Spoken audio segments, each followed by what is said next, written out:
shall we? The first keynote discussion today, or speech, has been given from a gentleman who I don't think I need to introduce you to too many people. Most of you know Mark Millar very, very well. Mark is going to give us a little bit of insight into his thoughts from exploring the future direction of global supply chains, particularly in relation to some of the research and findings out of his recent book, which he tells me, and a quick plug for you, Mark, is available here today. I think you're going to offer us a discount, is that right, Mark? Yep. So can I just say 20% off the book today? 20% is good. There you go, good salespeople. Mark Millar is one of the leading experts in supply chain management within Asia. He's acknowledged and engaged regularly as a presenter. For those of you that get around the traps, you'll see Mark regularly at international events. He's spoken in more than 20 countries. He's got 25 years experience in business, and he's been working with customers providing value strategically and operationally across all of the supply chain verticals. He's one of the thought leaders for Asia. We're very, very happy to have him join us all the way down from Hong Kong today. Ladies and gentlemen, Mr. Mark Millar.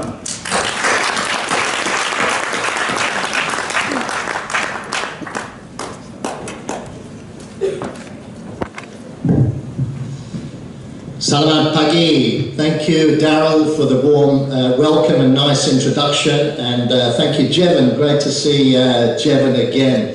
I think it's 3 or 4 years ago since I attended the summit here. And obviously it's gone on for bigger and better things. So Daryl mentioned Bob Dylan from 50 years ago. So I was sitting there and thinking, he can't be 50, can he? I can't see him from here. But the times are changing is particularly relevant. The Asia era is upon us. The time and place is now and here. And no better place to celebrate this times are changing from a supply chain perspective than here in Kuala Lumpur, Malaysia. The current chair of the ASEAN 10 community as we embark on the AEC, the ASEAN Economic Community, which we're going to hear from Deborah soon, one of the leading experts about this. So, what I'm going to talk to you about today is the future, some future directions for global supply chains, as Daryl said, based on my book, which is called Global Supply Chain Ecosystems. Some of you here may remember me first using that term in the closing comments at the Supply Chain Asia Forum in September 2009. At the time, people thought I was smoking too much. But I think it's a relevant term for the scenario that we're in today in terms of the complexity and the strategic significance. So, can we get the monitor on, please? The monitor down here. So I'll go through 3 sections in the next 40 minutes to explore these future directions. First of all, we'll have a look at how supply chains have evolved. Secondly, we'll have a look at how strategic priorities are shifting. And then thirdly, I want to have a look at, as Daryl said, this frenzy, this cocktail of e-commerce, mobile, Wi-Fi, and what we now call the omni-channel supply chain, which is challenging many, many companies. Okay, are we sorted, boys? Yeah, good, thank you. Okay, so the first key thing is, I still need the monitor here, please. The first key thing is that supply chains have become global. We're all aware of this, and globalisation in itself has increased the number of opportunities and challenges in the supply chain. The more borders we cross, the more complex challenges become, and they become more magnified. Thanks, boys. Oh no, it's gone again. The monitor's gone again. Thank you. Okay, so we now have offshoring, outsourcing, and I'll explain the difference to you. Excuse me. I'm flashing on and off here. Okay. All right, we'll push on. So the cross-border challenges get magnified. We also have numerous more participants in this supply chain, the outsourced providers. We have subsidiaries. We have suppliers all over the globe. It's become much more complex. And we have this thing I call positional power. Imagine company A and company B. In one scenario, company A is a customer of company B. In another scenario, customer A is a supplier to company B. And in a third scenario, customer A and customer B in a particular supply chain are fierce competitors. So we have this positional power between companies, the same companies, taking on different roles depending on the supply chain in which they're participating. Probably the best example of that is if you think about Apple and Samsung. Think about how symbiotic their relationship is in order for coexistence, but how fiercely they compete with each other on a global basis. And supply chains are increasingly being recognized, thankfully, as strategic. We see increasingly the role of the Chief Supply Chain Officer, CSCO, in the boardroom. Sorry about this, but I'm going to have to look here because this isn't functioning.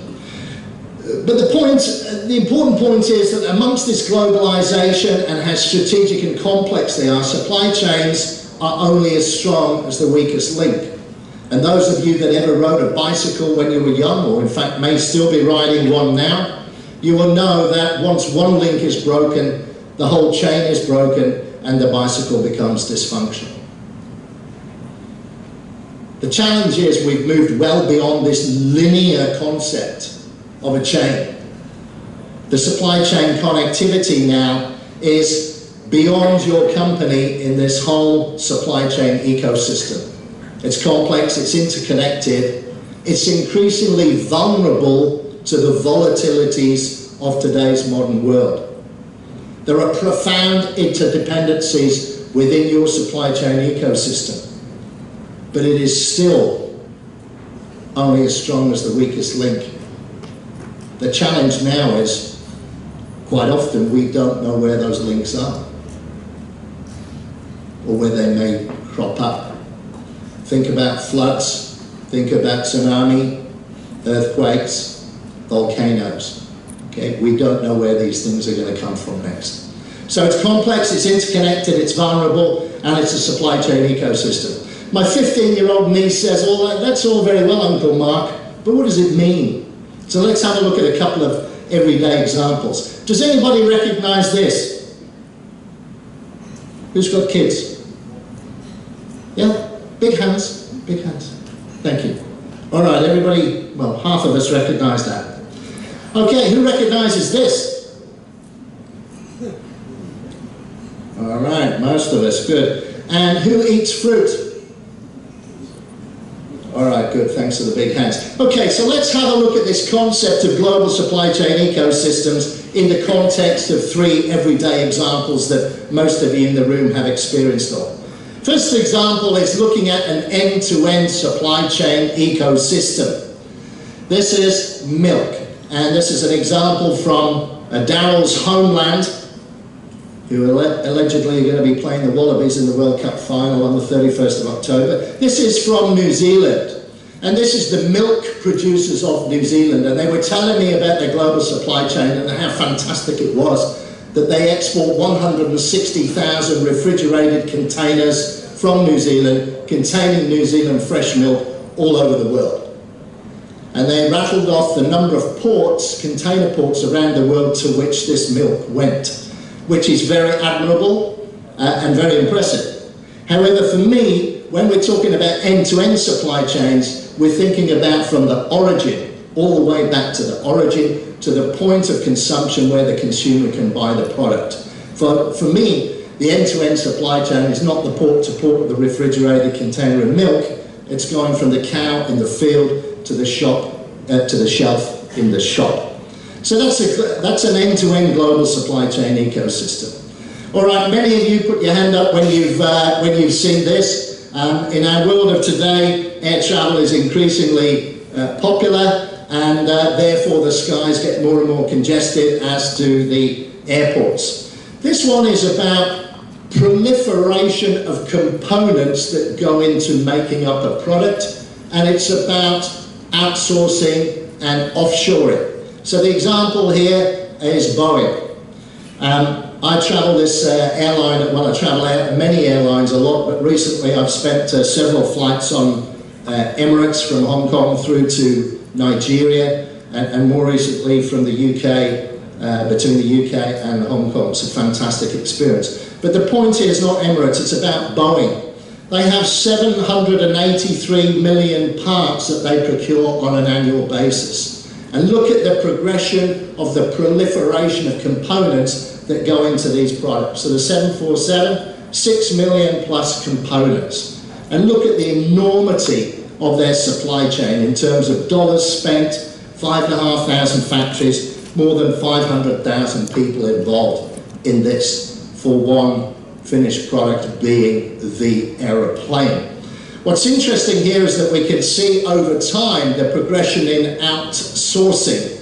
The graphic is a little poor quality, I'm sorry for that, but you get the idea. The proportion of outsourcing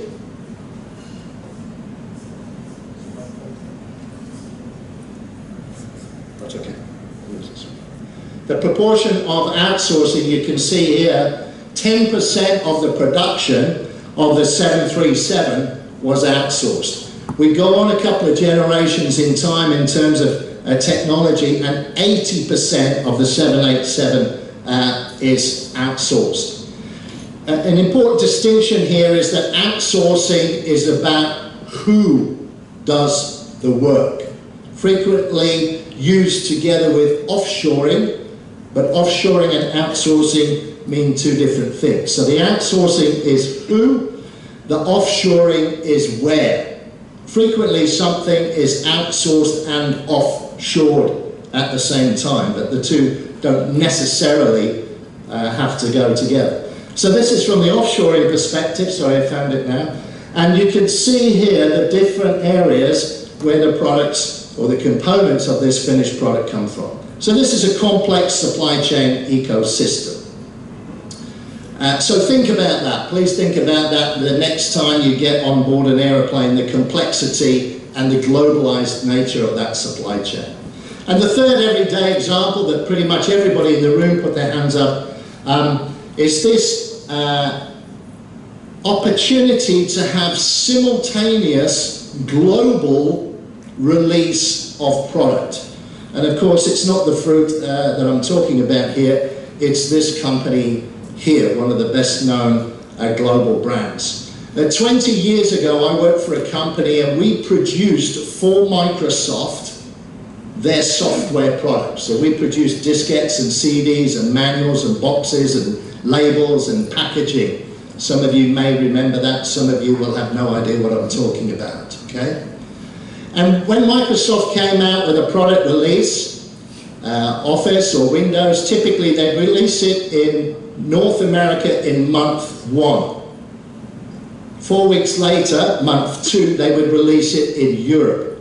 Another month later, they'd release it in Asia and the rest of the world. So to get the product worldwide release typically took 3 months. Now we can have simultaneous global release. We can have the products available in KL and Singapore and Wellington and Sydney the same day that they're available in New York, London and San Francisco. And this is the supply chain for the iPhone 6, just the iPhone 6. 786 suppliers across 31 different countries, almost half of them being in China. So another example of a complex strategic global supply chain ecosystem. So they're global, they're complex, and they are strategic. And the priorities are changing just like the times are changing. The only thing that is constant in the modern world is in fact a change. Some of it predictable, even more of it less so. One of my principles, and I touch on it in the book and I'm going to expand this further, is that increasingly businesses are becoming driven by two big engines. Any CFOs in the room? Any CFOs in the room? Okay, good. If there are and you're not owning up to it, please forgive me. All right, so the two engines that drive the business is the Chief Supply Chain Officer and the Chief Marketing Officer. If we think in the context that a business is about identifying a customer and serving them, and the context of what marketing and supply chain do, that is the business. Pretty much everything else is a supporting function. So if we take the supply chain from the holistic perspective, embracing plan, source, make and deliver, the Supply Chain Council's SCORE model principles, and we take the 4 P's of marketing, being product, price, promotion and place, the point of intersection of these two functions comes across distribution and logistics. The tactical nuts and bolts that enable and empower the supply chain to function in order to get products to the customer. So this is the principle. Supply chain and marketing drive the business. It also drives competitive advantage based on these pillars. If we execute our supply chain to high performance levels, then we will impact the business positively in terms of market share, in terms of revenue growth, in terms of profitability, and in terms of utilization of assets. And those are all things that CFOs and CEOs will be very interested to hear about, how supply chain and logistics can drive performance improvements in those areas. In today's world, speed is, of course, of paramount importance. A speed to market, particularly in many sectors, determines, coming back to the Apple and Samsung battle, speed to market for those people is incredibly important for new product launches. In this complex world and the globalized world, we have a need for continuing agility, where our supply chain can be responsive and flexible in order to deal with the everyday hiccups that happen, but also to deal with changing customer demands. And then finally, in this complex ecosystem, no man is an island. Everybody has to work together in order to execute the supply chain to serve that particular product or that particular brand or that particular enterprise. And collaborate, therefore, we must. On the context of collaboration, I think in my experience, it tends to be, we tend to find it easier to collaborate amongst individuals, and it tends to be more difficult, more challenging, not impossible, but more challenging on an organisation to organisation collaboration basis. And I came across this a few years ago. Somebody pointed out to me that in the English dictionary there are 2 distinct, discrete definitions of collaboration. The first one is what we typically understand it to mean when we use the word, which is to work with others for mutual benefit. But the second definition in an English dictionary of the word collaboration is to willingly assist the enemy.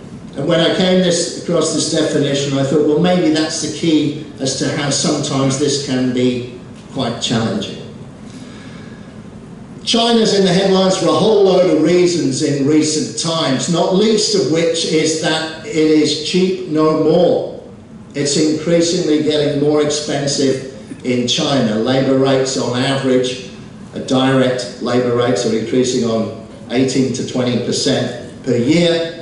Land costs are going up, material costs are going up, and the economy tends to be slowing down. So from a supply chain production perspective, companies are looking at alternative options. The Li and Fung rule of thumb, if you like, of what they see companies doing is a quarter of them are looking at options for inland China. Another quarter are exploring offshore options outside of China. This is for production activities. And the rest of them, the other half, around 50%, are pretty much staying where they are on coastal China and dealing with these cost increases as best they can. In some cases through increased productivity, and in some cases to a limited extent through automation. So when we look outside and beyond China, what are the sort of options that come up? Well, of course, there are other places in Asia, and I'm talking about a sourcing and production environment here. So there are other options around Asia, ASEAN in particular. Across the 10 ASEAN countries, we have lots of opportunities. Also, we're seeing a trend towards, for the US and North America market, is a trend towards some what is called nearshoring, which is moving some, not all by any means, production back to Central or Latin America in order to serve the North American consumer market. So it's closer to the final point of consumption. I would describe this as a trickle rather than a flood, but it does make headlines when people move production out of China, for example, to Mexico or other places in Latin America. And then for the Western European markets, the consumption markets there's a similar drift of some of the production activities moving closer to the point of consumption in some of the Eastern European markets where labour is plentiful and relatively cheap, and the transportation linkages are obviously a lot shorter. So we're seeing a trend, I think, beyond globalisation towards more regional supply chains, so made in Eastern Europe for Europe, made in Latin America for North America, made in Asia for Asia, as well as continuing made in Asia for the rest of the world. But whether it's a global supply chain or a regional supply chain, the supply chain management responsibilities increasingly include duty management. We have a spaghetti mix of free trade agreements. One of our regional experts is going to be talking about these, or one of these at least, shortly after me. This is the smorgasbord of the free trade agreements that we have on the table at the moment. The most recent one being the TPP, which is this one here, embracing these 12 countries, who finally, after I think it started in 2010, just this weekend, signed an agreement that embraces 29 different product categories across 12 countries. We also have the ASEAN 10, which people here in Malaysia, of course, will be familiar with. We have the regional cooperation, economic partnership, thank you, Dr. Deborah. And we have the APEC, of course, that's been a long-standing community, and we have the recently announced Free Trade Agreement for Asia Pacific, which is a China-led initiative embracing 21 countries. The great thing for people who are here in Malaysia, based here, and businesses in Malaysia, is look where it is. There are 4 countries in the mix, okay, that are pretty much got the foot in all these camps, which is a very, very advantageous position to be, particularly, I think, with the TPP, which our expert can share more about in the subsequent discussions. So this duty management, or tariff engineering, I've heard it called, is managing the supply chain to do 2 things. One is make sure we're complying, so from a compliance perspective, to all the rules and regulations about these trade agreements and the respective regulations and customs. But secondly is to capitalise on these free trade agreements, restructure, redesign, reconfigure our supply chains to capitalise on these opportunities for free trade agreements. So what we're seeing is that the priorities for supply chain management in the 21st century are moving beyond the traditional 3 pillars that we have always focused on, being speed, cost and quality. And we're now looking at additional new priorities. First of all, this complexity, as I've described within the ecosystem. Secondly, looking at how we can leverage technology to see what's going on. These complex ecosystems span the globe. They cross time zones. They're multiple currencies, multiple languages, multiple cultures. So how can we see what's going on? If we've got 780 suppliers in 31 countries, how can we see through our supply chain? This is the role that technology has to enable us to do better. Increasingly, supply chain sustainability is an executive agenda item.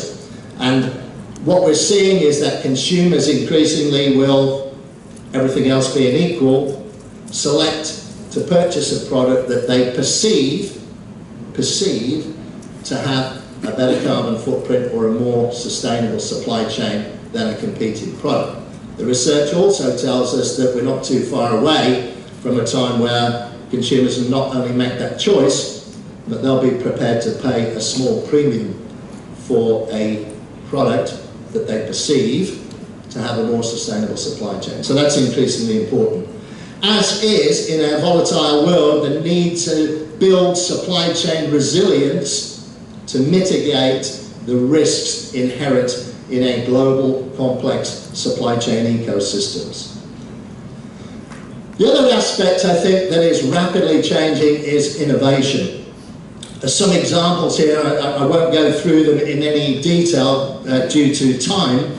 But the first one is a development by Walmart in the United States. Everybody knows Walmart is the world's largest retailer. It's also one of the, certainly in America, it's one of America's largest trucking companies. We don't necessarily think about that when we think about Walmart, but it is. They've designed this new thing here. It's called the Wave. It's in trial at the moment. It's 2,000 kilos lighter than the equivalent truck today. So if you think about the amount of miles that Walmart products travel all over America every day and take 2,000 kilos of weight off every single journey, think about how much fuel you save. Incredible. Number 2 is locker boxes, which I'll come on to in the omni-channel section. Number 3 is 3D printing. We're going to be looking at that during this conference. This is going to revolutionize some supply chains, particularly in the aftermarket and spare parts sector. Number 4 is related to driverless trucks. My news feeds that I got this morning, 2 different news feeds, it was great because the first one said driver shortage in United States, no end in sight. The second one said Daimler pilots driverless trucks in Germany. So I thought, well, supply chain innovation and technological development is helping us solve some of these issues. Number 5 is robotics in the warehouse. We have our friends here from SSI Schaefer. They're one of the leaders in automation in the warehouse. This picture here is of the Kiva robots used in the Amazon distribution centers. And number 6, from a supply chain innovation perspective, comes back to the infrastructure, the all-essential component, the concrete, the tarmac of the ports, the roads, the bridges, the airports, the tunnels that enable the logistics flows to happen in order to empower the supply chain that feeds global trade and commerce. So a number of whole areas of innovation that are going to continue to have an impact in our changing times. And then this whole omni-channel, this is a fascinating phenomenon that we really are struggling to get our heads around, both from a retail perspective and a supply chain perspective. And Darryl asked me to talk a little bit about this, about some of my thoughts that we shared a few months ago in Singapore at the Supply Chain World Conference. So I'll go through this section. I think I'm 30 minutes into my 40. I'll go through this quite quickly. The times are changing, but it's less than 10 years since this happened. Steve Jobs stood up in January 2007 and he said this will change everything. Not even 10 years ago. And look how it has impacted our lives and our businesses. It's phenomenal. We have the transformative power of the small size form factor, although for me as a former Nokia person, this is quite large, but anyway, it's a pocket-sized form factor with all the power of what we know from desktop and even bigger computing, coupled with permanent connectivity. Only limited by battery power, which remains an issue for these handheld devices. That's why we all have the additional battery pack, and the Wi-Fi access. So the latest disease that we have that the psychologists are talking about is called nomophobia. No-mo being no mobile, either because the power's gone or we can't get on the internet. I think the younger you are, the more stressful nomophobia is, right? So for teenagers or your teenage kids, this is a big problem for them. So what this has resulted in is that what they call this omni-channel world, and we talk about this both from a retail perspective and a supply chain perspective. The key thing is that consumers, the people we're trying to serve, which is the consumer here at the centre of the model, they don't care. If you go to a consumer and say, oh, how do you like shopping omni-channel, they probably wouldn't have a clue what you're talking about. It's us in business that call it omni-channel. They just expect to be able to do whatever they want to do, wherever they are, using whatever device, unless they've got the nomophobia and they've got no mobile access. But here's the important thing. If you're struggling with omni-channel, you're not alone. Ernst & Young survey says more than 80% believe that their supply chain is not fit for purpose for omni-channel. So 80% of us are indeed struggling with it. And I'll go through some of the struggles. The take-up of mobile is phenomenal. Just in the last 2 years, the mobile penetration of the online world has reached more than 50%. You can see some of the statistics here about how important mobile is. We can see here how important Asia is in the e-commerce world. This is 2014 numbers, when the Asia region online sales through e-commerce overtook the United States, so it's the biggest segment in the pie here at 35%. The latest prediction for China alone, so a part of Asia, is that in China, e-commerce sales this year should reach $672 billion US this year, just in China alone. So the take-up here is enormous. And what's interesting, I think, is how it's different. In the developed world, we have established B2C environment. We have modern retail. We have sophisticated logistics infrastructure. We've had catalogue sales and home deliveries for decades. There's not that much new about that. What we have done is we've progressed from the personal computer to the laptop to the smartphone.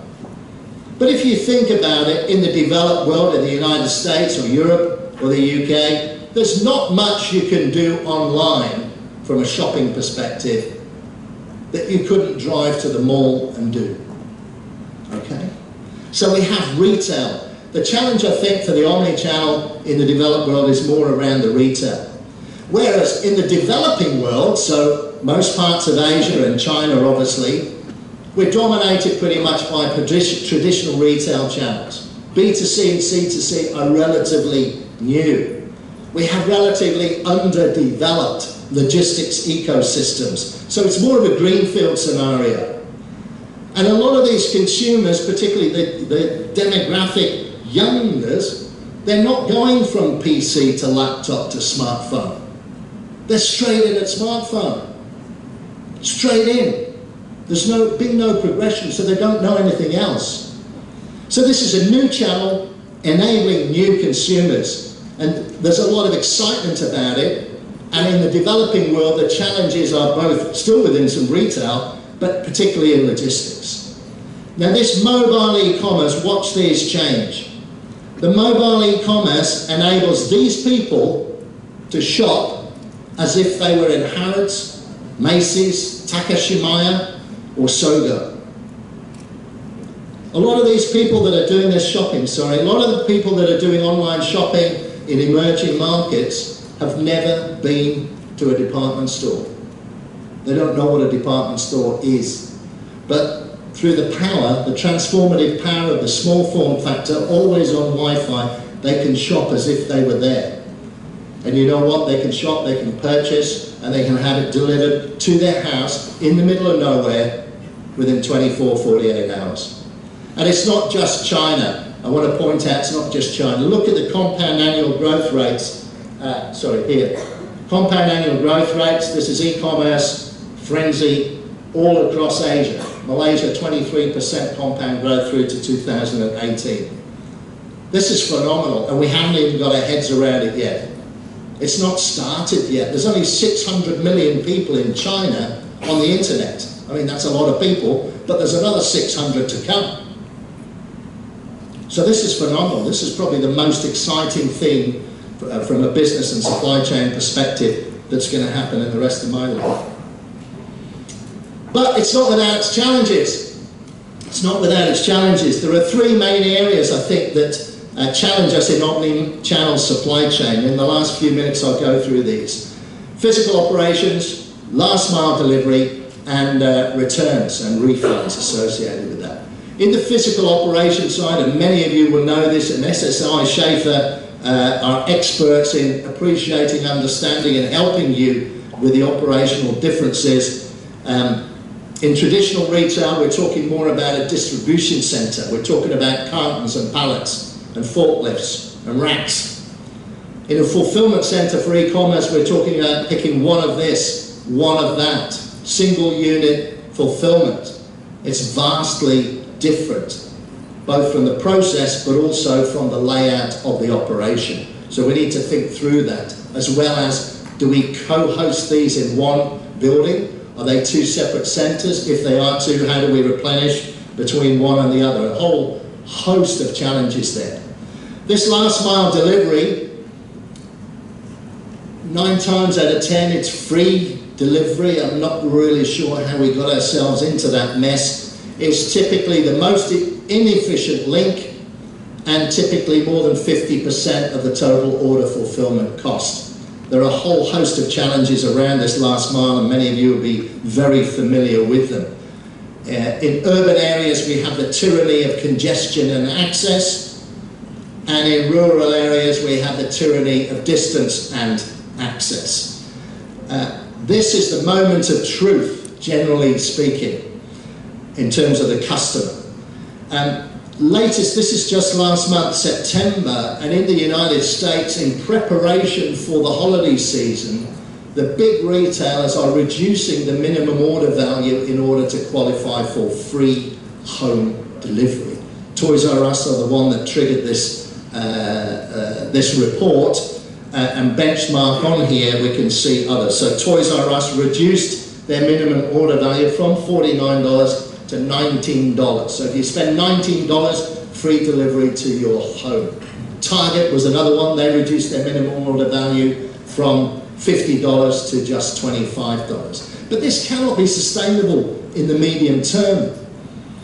The critical thing about last mile delivery is that if your user is totally online, so they surf online, they search online, they shop online, they purchase online, then the moment of truth that's representing your brand, your product, your customer service promise is the person that knocks on the door. And when your customer opens the door, that's the moment of truth. And therefore we have to think carefully through not just the economics of the last mile delivery, but also the way this is representing your brand to your consumer. Some of these might be more expensive than the others. All right, to get your last mile delivery to the home. Click and collect. Many of you will be doing this already. This is a partial saviour to the challenges of last mile delivery. We're clicking and collecting. We can collect from store, which is number 1. We can set them up at a drive-through, which is number 2. Number 3 is collect from a locker box type environment in a public accessible space. And number 4 is this very innovative, I think, solution. This is in London. Some of you will recognise this is a public telephone box in London. Now, some of you may remember that public telephone boxes were where you went to make a phone call when you were out and about, right? Again, my 15-year-old niece says, well, why would you do that, Mark? Why would you do that? Why don't you just use your mobile? I say, well, honey, you know, 30 years ago we didn't have mobiles. There are 15,000 public telephone boxes in London. They're now being converted effectively to drop-off locker box situations for small form factor products. What an ingenious innovation to take existing infrastructure, pretty much unused, all pervasive from its footprint perspective, and reuse it in the modern day. I love that one. Okay, this is insanity. So amongst the frenzy of e-commerce and omni-channel, we've got ourselves in this horrible mess that will have to get addressed. It's economically unsustainable. Free returns, no questions asked, within 30 days, some companies 60 days, Tesco in the UK on home goods within 12 months, no questions asked, free returns. So we had the scenario, my wife, that's not my wife by the way, well I wish, but it's not. So we have the scenario, my wife does this, so you order, in this case, 7 pairs of shoes, and they're delivered to your home and you try them on at your own leisure, and then you decide maybe you'll buy one, maybe you buy two. My wife usually buys two, right, because she reckons it's a good bargain. And then somebody will come and take the others back. Fantastic, right? So you don't have to bother going to the shop and the showroom. And for guys, we can order several different colours or sizes or styles of shirt. They're delivered to the home. Try them on in your own free time. Maybe wear one out. Didn't feel that good, so you put it back in the box. And then you can send them back. And the latest phenomenon is make this into a social occasion. So this is shoes and ladies. It could be shirts and men, but shoes and ladies usually gets more laughs. So this is 5 ladies. Each lady orders 5 pairs of shoes, has them delivered, and each lady brings 1 bottle of wine. So it's like the cheese and wine party without the cheese. So you come round to somebody's house, you've got 25 pairs of shoes, 5 bottles of wine, you have a fantastic time. The next morning, you send back 25 pairs of shoes. What a great evening that was, okay? Didn't cost you anything, well, apart from the 5 bottles of wine. You can order them. So this returns, this free returns, I despair about how we got into this. And I articulate that we've got to find a way through it, right? It's just economically unsustainable. Insanity is the word I use for it. And there's all these things, all begin with R, and my 10 is, really? We can do all that for free? But you think about what you have to do when it comes back. First of all, you've got to get it back. How does that happen? Transport, logistics, handling, drivers, fuel. Then you've got to have a look at it, you've got to inspect it, you've got to sort it, you might have to refurbish it. One of the shoes might be scuffed, another pair of shoes might have wine all over it. Right? The suit that came back might have confetti in it because the guy's worn it to a wedding. You've got to do all this refurbishment before you can actually think about reselling it. And this is all for free. Crazy. That's where we are, and that's somehow we've got to get looking at addressing that. The exciting thing about this is that this whole omni-channel and e-commerce world, one, it's not going away, and it's blurring the traditional boundaries between retail, online, and logistics. The case study in my book in the omni-channel chapter argues the case that Amazon is as much, if not more, of a logistics business as it is an online or retail business. So there's some food for thought for you. So we've had a look at supply chain evolution. We've had a look at the shifting priorities within global supply chains. And I've articulated for you some of my thoughts about the omni-channel frenzy. I hope you've enjoyed and are better informed after this talk. And I'd just like to close to say that in the book that Darryl so kindly mentioned, it addresses and explores a lot of these topics in more detail. We have some copies available here today at a 20% discount. My friend Sarah and Rahesh at the back will help you with that. The book was released in June. Mr. Wayne Hunt bought a copy, promised to read it, and has almost read it. It's been sold in 13 countries thus far, but it has not yet been sold in Malaysia. So whoever buys the first book today will enable me to say that's 31 countries. I thank you for your attention, and please enjoy the next 2-day conferences. Thank you.